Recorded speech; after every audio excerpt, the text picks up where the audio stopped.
11 फरवरी 2010 को पेंसिल्वेनिया का एक शांत शहर ग्रीन्सबर्ग बर्फ के चादर से ढका हुआ था और उस ठंडी सुबह में एक ट्रक ड्राइवर अपने ट्रक के पास गया जो एक मिडिल स्कूल के बाहर खड़ी थी।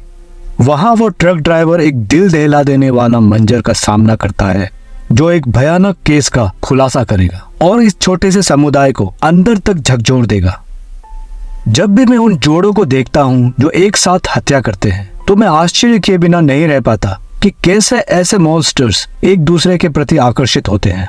क्या उनमें से एक का दूसरे पर अत्यधिक गहरा प्रभाव होता है? और आज का मामला ये मेरे द्वारा अब तक पढ़े गए किसी भी अन्य केसेस से अलग है क्योंकि इसमें कम से कम 6 व्यक्तियों द्वारा किया गया एक लंबा और दर्दनाक हमला है। आपने शायद इस एपिसोड के शुरुआत में वार्निंग डिस्क्लेमर देखा है, लेकिन मैं फिर से आपको याद दिला दूं कि इस वीडियो में वास्तव में बहुत परेशान करने वाले तथ्य हैं और ये वीडियो निश्चित रूप से हर किसी के लिए नहीं है। इसलिए अगर आप अधिक संवेदनशील यानी सेंसिटिव स्वभाव के हैं तो वीडियो यहीं छोड़ दें।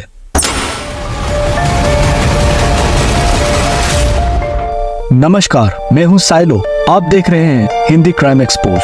अगर आपको ऐसे ही क्राइम और इन्वेस्टिगेशंस की कहानियां पसंद है तो मेरे चैनल को सब्सक्राइब करना ना भूलें और वीडियो पसंद आने पर लाइक जरूर कर दें। आपका प्यार और सपोर्ट मुझे और बेहतर करने के लिए मोटिवेट करता है।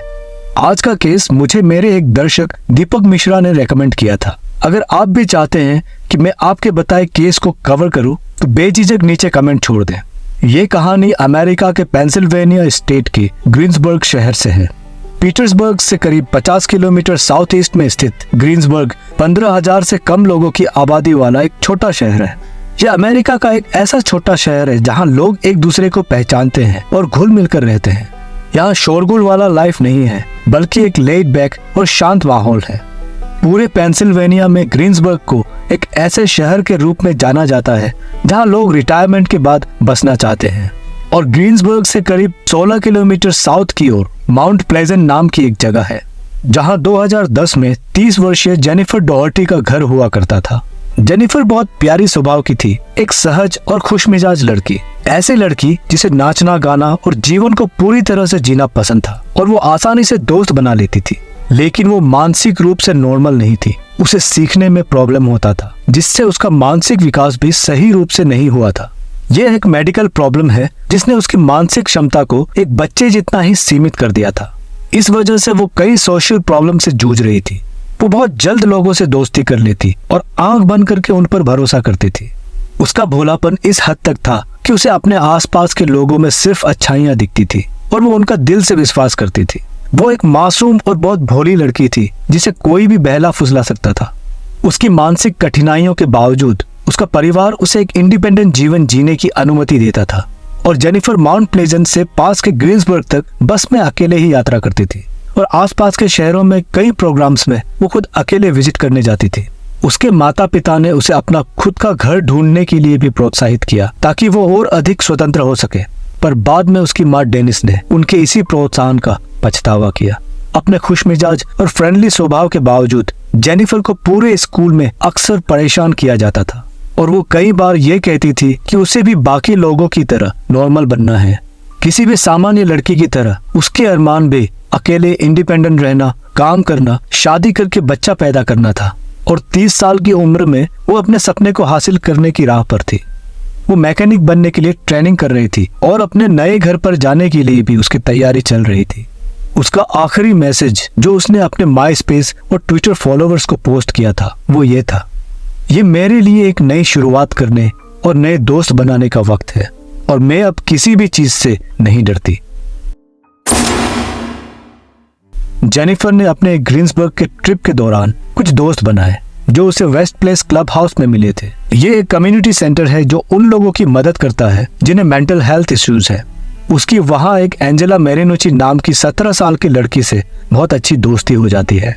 2008 में जब एंजेला 15 साल की थी तो उसका एक ट्रक से टक्कर हो गया था जिससे उसके सिर पर बहुत गंभीर चोट आई थी और उसके बाद उसका मानसिक संतुलन बिगड़ गया था।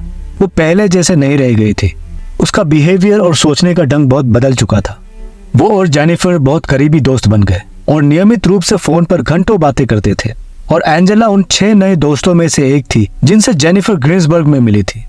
23 वर्ष का रिकी स्मर्न्स एंजेला का प्रेमी था ड्रग एडिक्टेड माता पिता से जन्मे रिकी ने अपनी जवानी फोस्टर्स होम के अंदर और बाहर बिताई थी।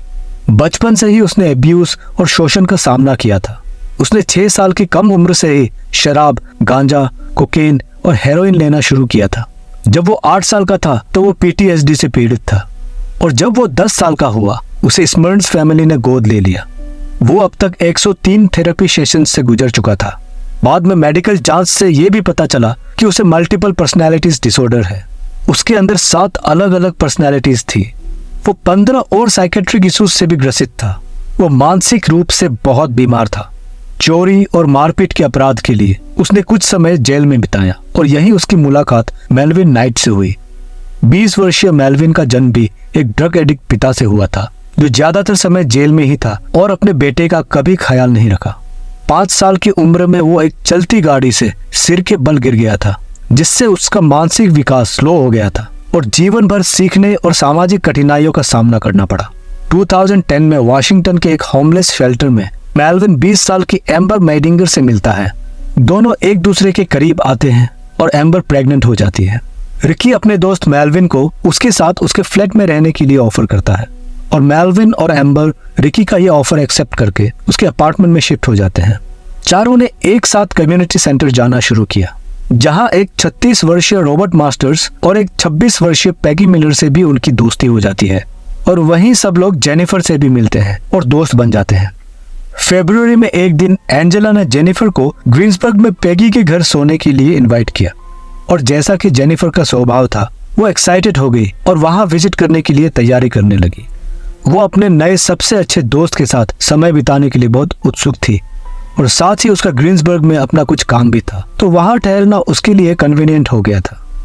ग्रीन्सबर्ग के लिए निकलने से पहले उसने अपनी माँ के लिए एक लिफाफे के पीछे एक नोट लिखा जिसमें लिखा था, माँ, मुझे आशा है कि काम पर आपका दिन मंगलमय हो और मैं आपसे बहुत प्यार करती हूँ।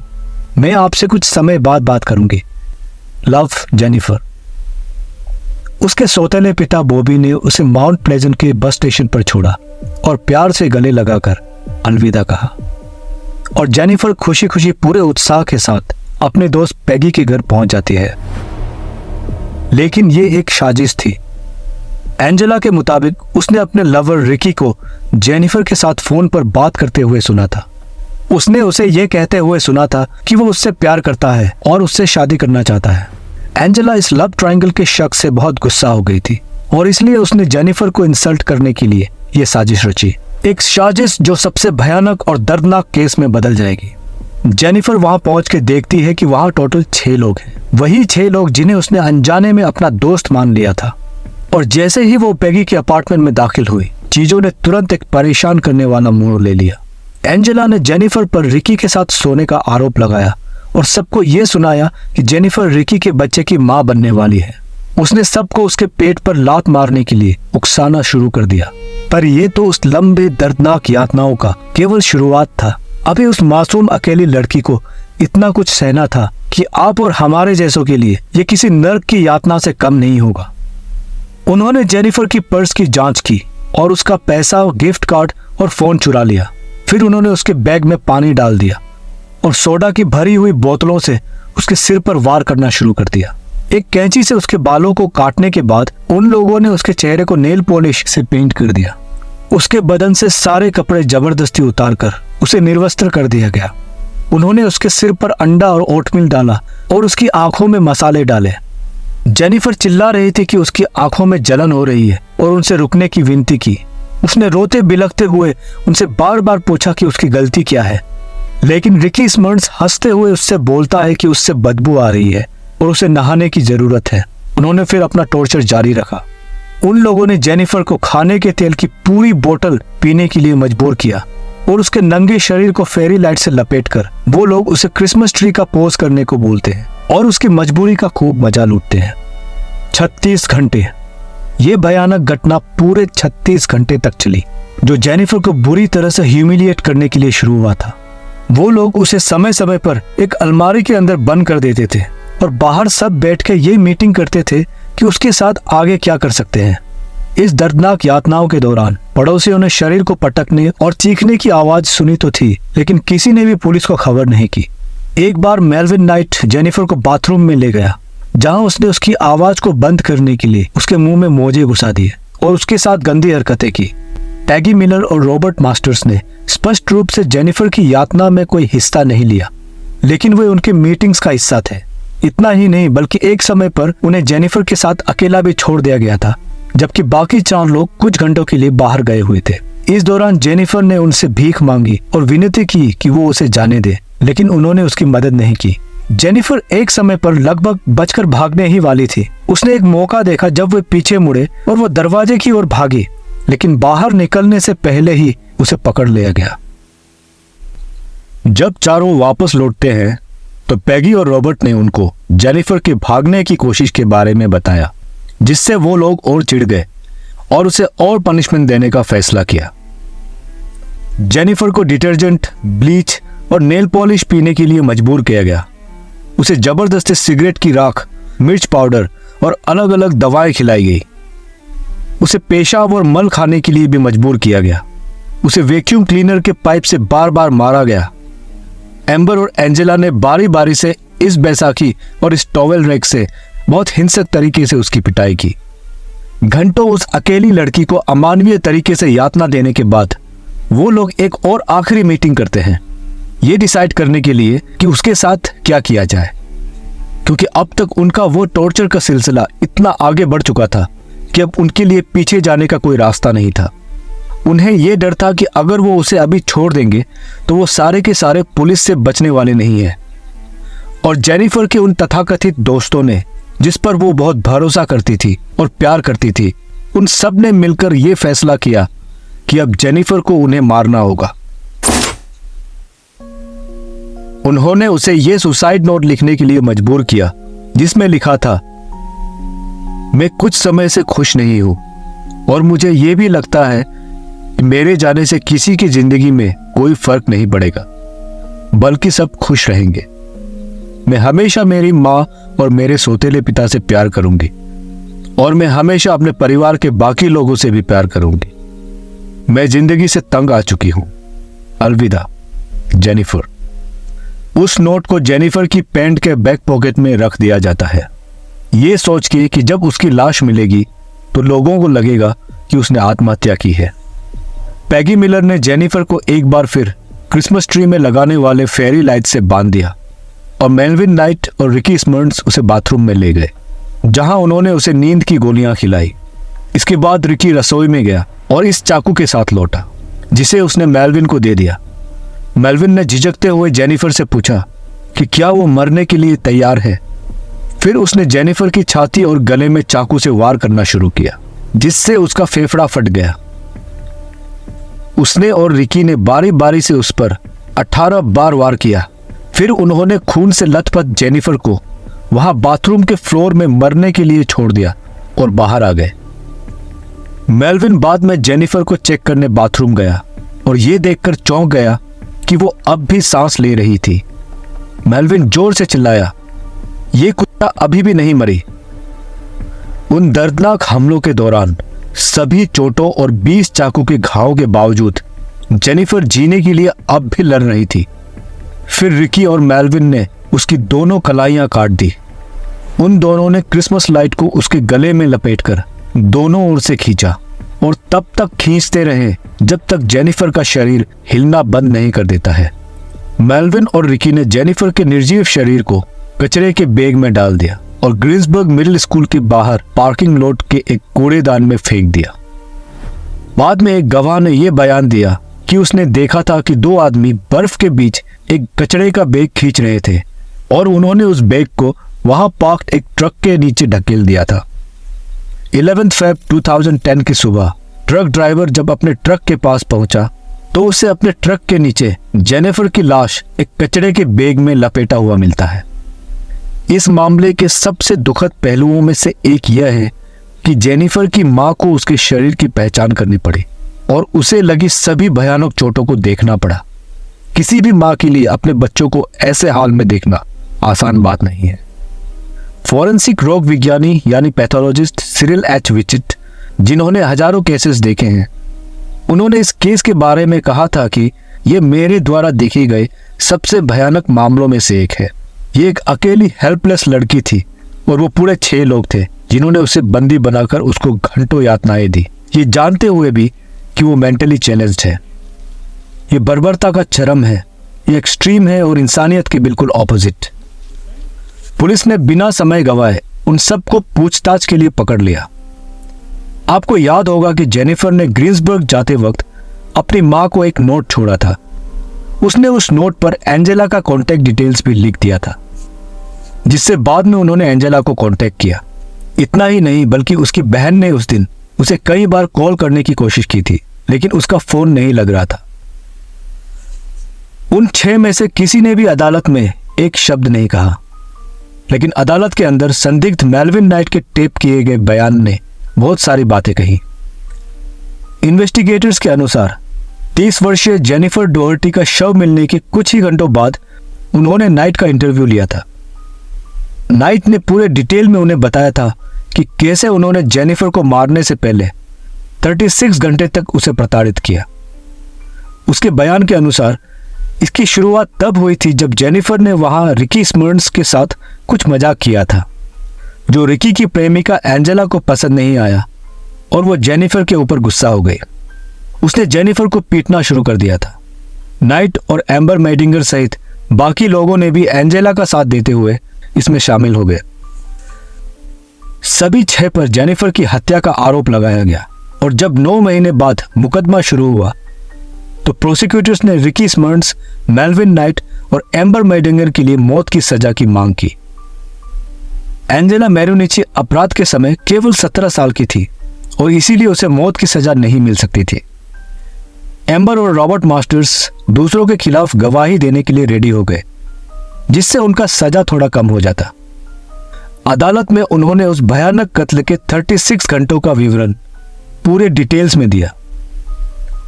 उन्होंने कहा कि हमले शुरू में जेनिफर को शर्मिंदा करने और उसे अपमानित कराने के लिए किए गए थे। उन्होंने आरोप लगाया कि वो एंजेला ही थी जिसने यह साजिश रची थी और जेनिफर को वहां बुला के उसको रिकी के साथ मिलकर अमानवीय यातनाएं दी थी।